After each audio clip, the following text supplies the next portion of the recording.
Breaking update ಈಗ ಲಭ್ಯ ಆಗ್ತಾ ಇದೆ. ದರ್ಶನ್ ವಿರುದ್ಧದ ಎಲ್ಲ ದಾಖಲೆಗಳು ಪೊಲೀಸರು ತಿಳಿಸಿರೋದು ಸುಳ್ಳು. ಎಲ್ಲ ರಿಕವರಿ ಸಾಕ್ಷಿಗಳು ಪ್ಲಾಂಟ್ ಅನ್ನ ಮಾಡಲಾಗಿದೆ. ಪ್ಲಾಂಟ್ ಅರೆಸ್ಟ್ ಆದ ದಿನದಿಂದಲೇ ಸುಳ್ಳು ದಾಖಲೆಯನ್ನ ಸೃಷ್ಟಿ ಮಾಡಿದ್ದಾರೆ. ಶೆಡ್ನಲ್ಲಿ ಸಿಕ್ಕಿರುವಂತಹ ಮರದ ತುಂಡು, ಕಟ್ಟಿಗೆಗಳು ಸುಳ್ಳು, ನೈಲಾನ್ ಹಗ್ಗ, ಎಲ್ಲ ಸಾಕ್ಷಿಗಳು ಸುಳ್ಳು ಸುಳ್ಳು.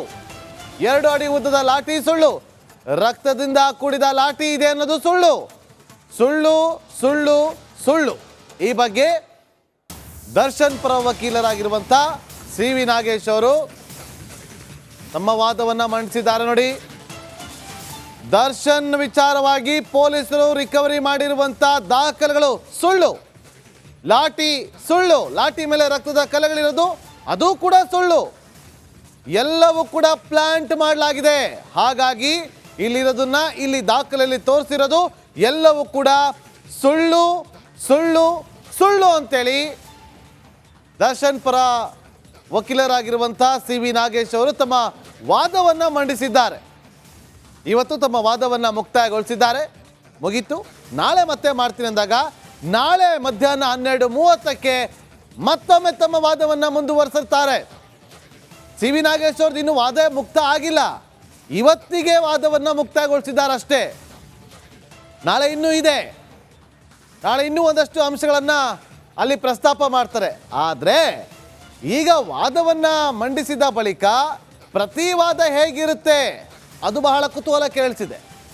ಈಗ ಇಲ್ಲಿ ಎಲ್ಲವೂ ಕೂಡ ಸುಳ್ಳು ಸುಳ್ಳು ಸುಳ್ಳು ಅಂತ ತೋರಿಸಿದಾರಲ್ಲ CV ನಾಗೇಶ್ ಅವರು, ಇದನ್ನ ಹೇಗೆ ಪ್ರತಿವಾದವನ್ನ ಮಂಡನೆ ಮಾಡ್ತಾರೆ, ಇದಕ್ಕೆ ಹೇಗೆಲ್ಲ ಕೌಂಟರ್ ಅನ್ನ ಕೊಡ್ತಾರೆ ಸ್ಪೆಷಲ್ ಪಬ್ಲಿಕ್ ಪ್ರಾಸಿಕ್ಯೂಟರ್ ಆಗಿರುವಂಥ ಪ್ರಸನ್ನ ಕುಮಾರ್ ಅವರು, ಅದು ಕೂಡ ಇಂಪಾರ್ಟೆಂಟ್.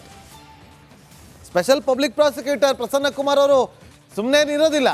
CV ನಾಗೇಶ್ ಅವರು ಇವತ್ತು ಯಾವೆಲ್ಲ ಅಂಶಗಳನ್ನು, ಯಾವೆಲ್ಲ ಕೀ ಪಾಯಿಂಟ್ಗಳನ್ನು ಅಲ್ಲಿ ಕೋರ್ಟ್ನಲ್ಲಿ ಇವತ್ತು ಪ್ರಸ್ತಾಪ ಮಾಡಿ ವಾದವನ್ನು ಮಂಡನೆ ಮಾಡಿದ್ರು, ಅದೆಲ್ಲದಕ್ಕೂ ಕೂಡ ಕೌಂಟರನ್ನು ಹೇಗೆ ಕೊಡಬೇಕು ಅಂತೇಳಿ ಅವರು ಕೂಡ ಪ್ರಿಪರೇಷನನ್ನು ಮಾಡ್ತಾರೆ. ಇದಾಗಿತ್ತು ಈ ಕ್ಷಣದವರೆಗಿನ ಪ್ರಮುಖ ಸುದ್ದಿ. ನೋಡ್ತಾ ಇರಿ ರಿಪಬ್ಲಿಕ್ ಕನ್ನಡ, ಇದು ನಿಮ್ಮ ಧ್ವನಿ. CV ನಾಗೇಶ್ ಅವರು ಹೇಳ್ತಾರೆ, ಈ ಹಿಂದೆ ದರ್ಶನ್ ನನ್ನ ಅರೆಸ್ಟ್ ಮಾಡಿದ್ರಲ್ಲ 12ನೇ ತಾರೀಕು, 8ನೇ ತಾರೀಕಿಗೆ ಪೊಲೀಸ್ ಸಬ್ ಇನ್ಸ್ಪೆಕ್ಟರ್ಗೆ ವಿಚಾರ ಗೊತ್ತಿತ್ತು, ಯಾಕೆ ಅರೆಸ್ಟ್ ಮಾಡಲಿಲ್ಲ ಒಂದು. ಮತ್ತೆ ಅವರು ಧರಿಸಿದ್ದಂತಹ ಶೂ ಅದರ ಬಣ್ಣವನ್ನು ಹೇಳ್ತಾರೆ, ಮತ್ತು ಅವರು ಚಪ್ಪಲಿ ಧರಿಸಿದ್ದಾರೆ ಅನ್ನೋದ್ರ ಬಗ್ಗೆ ಅವರೇ ತಮ್ಮ ಸ್ವಇಚ್ಛಾ ಹೇಳಿಕೆಯಲ್ಲಿ ಹೇಳಿದರು. ಅದರ ಹೊರತಾಗಿ ಸೆಕ್ಯೂರಿಟಿ ಗಾರ್ಡ್ನ 164 ಹೇಳಿಕೆ ಇನ್ನೂ ಕೂಡ ಮುಂದುವರಿದು ಕೆಲ ಸ್ವಾರಸ್ಯಕರವಾದಂಥ ವಿಚಾರವನ್ನು ಇವತ್ತು ನ್ಯಾಯಾಧೀಶರ ಮುಂದೆ CV ನಾಗೇಶ್ ಅವರು ಪ್ರೆಸೆಂಟ್ ಮಾಡ್ತಾರೆ. ಇದು ನ್ಯಾಯಾಧೀಶರಿಗೂ ಕೂಡ ಬಹುಶಃ ಹೌದು ದರ್ಶನ್ ಇದರಲ್ಲಿ ನೇರವಾಗಿ ಇನ್ವಾಲ್ವ್ ಆಗಿಲ್ಲ ಅನ್ನೋದು ಕೂಡ ಮೇಲ್ನೋಟಕ್ಕೆ ತಿಳಿದಂಗಿದೆ ಅನ್ನೋ ರೀತಿಯಲ್ಲೂ ಕೂಡ ಅವ್ರ ಭಾವನೆ ಇತ್ತು. ನೋಡಿ, ಇದನ್ನ ಈಗ ಮುಂದೂಡಿಕೆ ಮಾಡಿದ್ದಾರೆ, ವಿಚಾರಣೆಯನ್ನು ಮುಂದೂಡಿಕೆ ಮಾಡಿದ್ದಾರೆ ನಾಳೆ 12ವರೆಗೆ. ಇನ್ನೊಂದು ವಿಚಾರ, ವಿಜಯಲಕ್ಷ್ಮಿ ಮನೆಯಲ್ಲಿ ಸಿಕ್ಕಿದಂತಹ 37 ಲಕ್ಷ ದುಡ್ಡು, ಇದನ್ನ ಸಾಕ್ಷಿ ನಾಶಕ್ಕಾಗಿ ಅಥವಾ ಸರೆಂಡರ್ ಆಗೋದಕ್ಕಾಗಿ ಇವರು ತಂದಿಟ್ಟಿದ್ರು ಅನ್ನೋದೆಲ್ಲವೂ ಕೂಡ ಪ್ರದೋಷ ಇದರ ಒಂದು ಲೆಕ್ಕಾಚಾರ ಮಾಡಿದ್ದ ಅನ್ನೋದೆಲ್ಲವೂ ಕೂಡ ಏನು ಆ ಒಂದು ಚಾರ್ಜ್ ಶೀಟ್ನಲ್ಲಿ ಉಲ್ಲೇಖ ಆಗಿತ್ತು. ಇದು ನಾಳೆಗೆ ಚರ್ಚೆ ಆಗುತ್ತೆ. ಮತ್ತೆ ದರ್ಶನ್ ಆರೋಗ್ಯದ ವಿಚಾರವೂ ಕೂಡ ನಾಳೆ ಚರ್ಚೆ ಆಗುತ್ತೆ.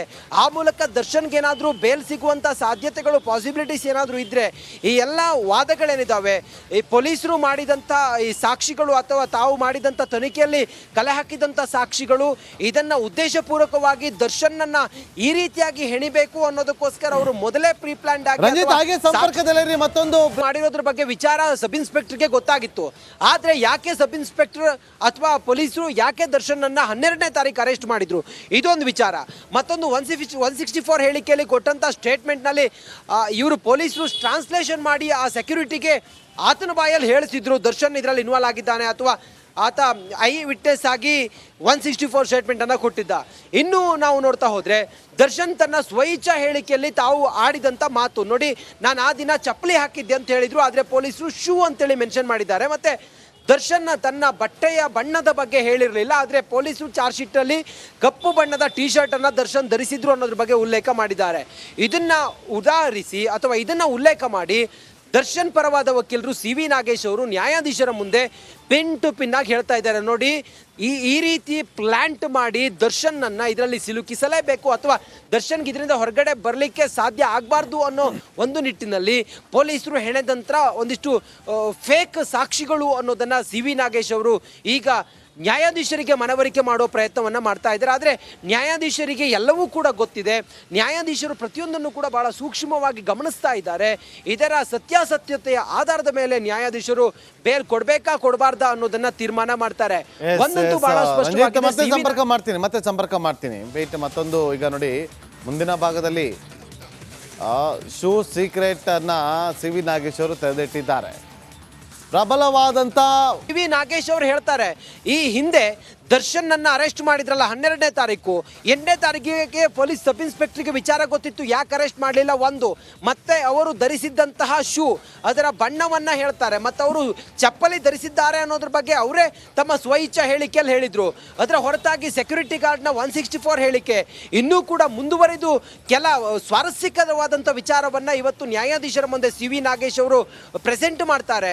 ಇದು ನ್ಯಾಯಾಧೀಶರಿಗೂ ಕೂಡ ಬಹುಶಃ ಹೌದು, ದರ್ಶನ್ ಇದರಲ್ಲಿ ನೇರವಾಗಿ ಇನ್ವಾಲ್ವ್ ಆಗಿಲ್ಲ ಅನ್ನೋದು ಕೂಡ ಮೇಲ್ನೋಟಕ್ಕೆ ತಿಳಿದಂಗಿದೆ ಅನ್ನೋ ರೀತಿಯಲ್ಲೂ ಕೂಡ ಅವ್ರ ಭಾವನೆ ಇತ್ತು. ನೋಡಿ, ಇದನ್ನ ಈಗ ಮುಂದೂಡಿಕೆ ಮಾಡಿದ್ದಾರೆ, ವಿಚಾರಣೆಯನ್ನು ಮುಂದೂಡಿಕೆ ಮಾಡಿದ್ದಾರೆ ನಾಳೆ 12ವರೆಗೆ.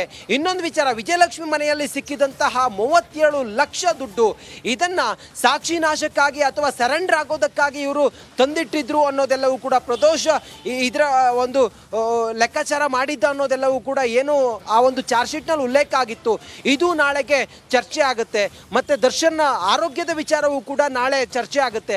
ಆ ಮೂಲಕ ದರ್ಶನ್ಗೆ ಏನಾದರೂ ಬೇಲ್ ಸಿಗುವಂತ ಸಾಧ್ಯತೆಗಳು, ಪಾಸಿಬಿಲಿಟೀಸ್ ಏನಾದರೂ ಇದ್ರೆ ಈ ಎಲ್ಲ ವಾದಗಳೇನಿದ್ದಾವೆ, ಈ ಪೊಲೀಸರು ಮಾಡಿದಂಥ ಈ ಸಾಕ್ಷಿಗಳು ಅಥವಾ ತಾವು ಮಾಡಿದಂಥ ತನಿಖೆಯಲ್ಲಿ ಕಲೆ ಹಾಕಿದಂಥ ಸಾಕ್ಷಿಗಳು, ಇದನ್ನ ಉದ್ದೇಶಪೂರ್ವಕವಾಗಿ ದರ್ಶನ್ನನ್ನ ಈ ರೀತಿಯಾಗಿ ಹೆಣಿಬೇಕು ಅನ್ನೋದಕ್ಕೋಸ್ಕರ ಅವರು ಮೊದಲೇ ಪ್ರೀ ಪ್ಲಾನ್ಡ್ ಆಗಿ ಸಂಪರ್ಕದಲ್ಲಿ ಮತ್ತೊಂದು ಮಾಡಿರೋದ್ರ ಬಗ್ಗೆ ವಿಚಾರ ಸಬ್ ಇನ್ಸ್ಪೆಕ್ಟರ್ಗೆ ಗೊತ್ತಾಗಿತ್ತು. ಆದ್ರೆ ಯಾಕೆ ಸಬ್ ಇನ್ಸ್ಪೆಕ್ಟರ್ ಅಥವಾ ಪೊಲೀಸರು ಯಾಕೆ ದರ್ಶನ್ನನ್ನ 12ನೇ ತಾರೀಕು ಅರೆಸ್ಟ್ ಮಾಡಿದ್ರು, ಇದೊಂದು ವಿಚಾರ. ಮತ್ತೊಂದು 164 ಹೇಳಿಕೆಯಲ್ಲಿ ಕೊಟ್ಟಂತ ಸ್ಟೇಟ್ಮೆಂಟ್ ನಲ್ಲಿ ಇವರು ಪೊಲೀಸರು ಟ್ರಾನ್ಸ್ಲೇಷನ್ ಮಾಡಿ ಆ ಸೆಕ್ಯೂರಿಟಿಗೆ ಆತನ ಬಾಯಲ್ಲಿ ಹೇಳಿಸಿದ್ರು ದರ್ಶನ್ ಇದರಲ್ಲಿ ಇನ್ವಾಲ್ವ್ ಆಗಿದ್ದಾನೆ ಅಥವಾ ಆತ ಐ ವಿಟ್ನೆಸ್ ಆಗಿ 164 ಸ್ಟೇಟ್ಮೆಂಟ್ ಅನ್ನ ಕೊಟ್ಟಿದ್ದ. ಇನ್ನು ನಾವು ನೋಡ್ತಾ ಹೋದ್ರೆ ದರ್ಶನ್ ತನ್ನ ಸ್ವಇಚ್ಛಾ ಹೇಳಿಕೆಯಲ್ಲಿ ತಾವು ಆಡಿದಂತ ಮಾತು ನೋಡಿ, ನಾನು ಆ ದಿನ ಚಪ್ಪಲಿ ಹಾಕಿದ್ದೆ ಅಂತ ಹೇಳಿದ್ರು, ಆದ್ರೆ ಪೊಲೀಸರು ಶೂ ಅಂತೇಳಿ ಮೆನ್ಷನ್ ಮಾಡಿದ್ದಾರೆ. ಮತ್ತೆ ದರ್ಶನ್ ತನ್ನ ಬಟ್ಟೆಯ ಬಣ್ಣದ ಬಗ್ಗೆ ಹೇಳಿರಲಿಲ್ಲ, ಆದರೆ ಪೊಲೀಸರು ಚಾರ್ಜ್ ಶೀಟಲ್ಲಿ ಕಪ್ಪು ಬಣ್ಣದ ಟಿ ಶರ್ಟ್ ಅನ್ನ ದರ್ಶನ್ ಧರಿಸಿದ್ರು ಅನ್ನೋದ್ರ ಬಗ್ಗೆ ಉಲ್ಲೇಖ ಮಾಡಿದ್ದಾರೆ. ಇದನ್ನ ಉದಾಹರಿಸಿ ಅಥವಾ ಇದನ್ನ ಉಲ್ಲೇಖ ಮಾಡಿ ದರ್ಶನ್ ಪರವಾದ ವಕೀಲರು ಸಿ.ವಿ. ನಾಗೇಶ್ ಅವರು ನ್ಯಾಯಾಧೀಶರ ಮುಂದೆ ಪಿನ್ ಟು ಪಿನ್ ಆಗಿ ಹೇಳ್ತಾ ಇದ್ದಾರೆ, ನೋಡಿ ಈ ರೀತಿ ಪ್ಲಾಂಟ್ ಮಾಡಿ ದರ್ಶನ್ನನ್ನ ಇದರಲ್ಲಿ ಸಿಲುಕಿಸಲೇಬೇಕು ಅಥವಾ ದರ್ಶನ್ಗೆ ಇದರಿಂದ ಹೊರಗಡೆ ಬರಲಿಕ್ಕೆ ಸಾಧ್ಯ ಆಗಬಾರ್ದು ಅನ್ನೋ ಒಂದು ನಿಟ್ಟಿನಲ್ಲಿ ಪೊಲೀಸರು ಹೆಣೆದಂತ್ರ ಒಂದಿಷ್ಟು ಫೇಕ್ ಸಾಕ್ಷಿಗಳು ಅನ್ನೋದನ್ನ ಸಿ.ವಿ. ನಾಗೇಶ್ ಅವರು ಈಗ ನ್ಯಾಯಾಧೀಶರಿಗೆ ಮನವರಿಕೆ ಮಾಡೋ ಪ್ರಯತ್ನವನ್ನ ಮಾಡ್ತಾ ಇದ್ದಾರೆ. ಆದರೆ ನ್ಯಾಯಾಧೀಶರಿಗೆ ಎಲ್ಲವೂ ಕೂಡ ಗೊತ್ತಿದೆ. ನ್ಯಾಯಾಧೀಶರು ಪ್ರತಿಯೊಂದನ್ನು ಕೂಡ ಬಹಳ ಸೂಕ್ಷ್ಮವಾಗಿ ಗಮನಿಸ್ತಾ ಇದ್ದಾರೆ.